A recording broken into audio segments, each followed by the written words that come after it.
قصص الانبیاء کے چھٹے حصے بت شکن میں آپ یہ سنیں گے، سیدنا ابراہیم علیہ السلام کا نام و نسب اور قرآن مجید میں ذکر خیر، قوم کو اور اپنے والد کو دعوت توحید، قوم کا جشن کے لیے نکلنا اور سیدنا ابراہیم علیہ السلام کی بت شکنی، بت پرستوں کا غصہ اور ابراہیم علیہ السلام کو آگ میں ڈالنے کا فیصلہ، سیدنا ابراہیم علیہ السلام کا اللہ پر توکل اور آگ کا گلزار بن جانا۔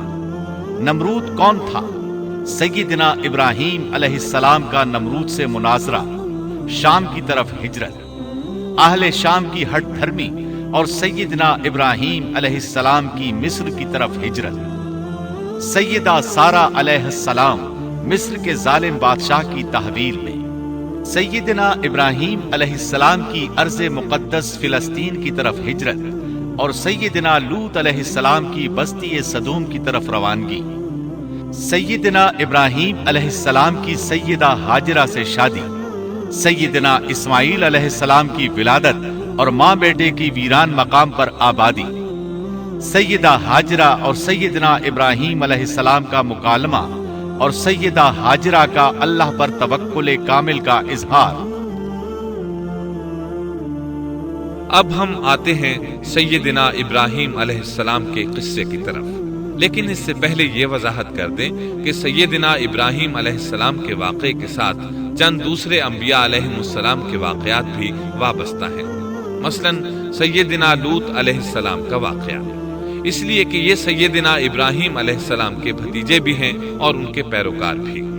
اسی طرح آپ کے صاحبزادوں سیدنا اسماعیل اور سیدنا اسحاق علیہ السلام کے واقعات ساتھ ساتھ چلتے ہیں۔ اس کی وجہ یہ ہے کہ سیدنا اسماعیل علیہ السلام کی ولادت کے وقت ابراہیم علیہ السلام کی عمر 87 سال تھی، اور سیدنا اسحاق علیہ السلام کی پیدائش کے وقت سیدنا ابراہیم علیہ السلام کی عمر 100 سال تھی، جبکہ سیدنا ابراہیم علیہ السلام کی کل عمر 175 سال ہوئی، اس لیے ان کے واقعات ساتھ ساتھ چلتے ہیں۔ ابراہیم علیہ السلام کا قصہ سناتے ہوئے ان حضرات کا ذکر ساتھ ساتھ ضرور آئے گا، تو آئیے شروع کرتے ہیں قصہ ابراہیم علیہ السلام کا۔ صالح علیہ السلام کے بعد اللہ تعالیٰ نے سیدنا ابراہیم علیہ السلام کو مبعوث فرمایا۔ ابراہیم علیہ السلام جد الانبیاء ہیں، عظیم المرتبت اور اولو العزم پیغمبر ہیں۔ آپ کے والد کا نام طارق تھا، جبکہ اس کا لقب آزر تھا۔ آزر مدد کرنے والے کو کہتے ہیں۔ یہ شخص اپنے قبیلے کے افراد کی مدد کیا کرتا تھا، غمخواری کرتا تھا، اس لیے اس کا لقب آزر مشہور ہو گیا تھا۔ قرآن مجید میں ابراہیم علیہ السلام کا قصہ 73 مقامات پر ذکر ہوا ہے۔ یہ 73 مقامات 25 سورتوں میں ہیں، اور یہ بات ابراہیم علیہ السلام کے بلند مرتبت ہونے پر دلالت کرتی ہے۔ ابراہیم علیہ السلام بھی سام بن نوح علیہ السلام کی نسل سے ہیں۔ آپ کی پیدائش عراق کے مشہور شہر بابل میں ہوئی۔ یہ عراق کے شمال میں واقع تھا اور آج بھی موجود ہے۔ بہت بڑا شہر ہے، اس وقت بھی بڑی آبادی پر مشتمل تھا۔ یہاں بت پرستی عام ہو چکی تھی۔ اللہ تعالی سورۃ العنکبوت آیت 25 میں فرماتے ہیں، ابراہیم نے کہا کہ تم نے جن بتوں کی پرستش اللہ کے سوا کی ہے، انہیں تم نے اپنی آپس کی دنیاوی دوستی کے بنا پر معبود ٹھہرا لیا ہے۔ مطلب یہ کہ وہ لوگ اللہ کی عبادت بتوں کو اللہ کا شریک ٹھہرا کر کرتے تھے۔ ابراہیم علیہ السلام نے اپنے باپ سے اور اپنی قوم سے کہا کہ یہ مورتیاں جن کے تم مجاور بنے بیٹھے ہو کیا ہیں؟ انہوں نے جواب دیا، ہم نے اپنے باپ دادوں کو انہی کی عبادت کرتے پایا ہے۔ اللہ تعالیٰ ان کے بارے میں فرماتے ہیں، اے نبی، انہیں ابراہیم علیہ السلام کا قصہ سنا دو، جبکہ انہوں نے اپنے باپ اور اپنی قوم سے فرمایا، تم کس کی عبادت کرتے ہو؟ کہنے لگے، بتوں کی، ہم تو برابر ان کے مجاور بنے بیٹھے ہیں۔ ابراہیم علیہ السلام نے فرمایا، جب تم انہیں پکارتے ہو تو کیا وہ سنتے بھی ہیں یا تمہیں نفع اور نقصان پہنچا سکتے ہیں؟ انہوں نے کہا، یہ ہم کچھ نہیں جانتے، ہم نے تو اپنے باپ دادوں کو اسی طرح کرتے پایا ہے۔ مطلب یہ کہ یہ بت پرستی انہیں ورثے میں ملی تھی،